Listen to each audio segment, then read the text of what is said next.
All right, the next step is to put the new primers in. We full length resized them, took the old primers out, so now it looks like this. And so when you put the new primer in, it looks like this again. So it's very important that the primer is seated properly all the way up in. So one way to make sure of that is to set it down, and if it doesn't wobble, then you know you have it in the whole way. So that's always a good way to check it. This is a RCBS primer die, primer press, and you just use the shell holder, and it comes with the large primer and the small primer seeder, and of course it just uses its regular shell holder.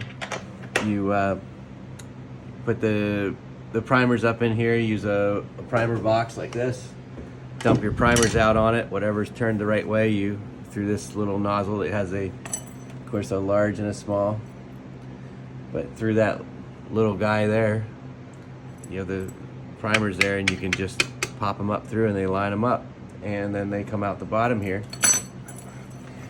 Once you have it in place, you pull out the little pin, and then the primers fall down and land on this little depression pin there.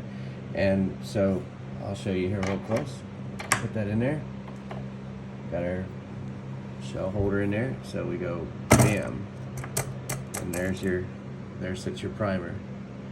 Pull it up like this. Take an unprimed case, stick it over the top, and then seat it. Show this here.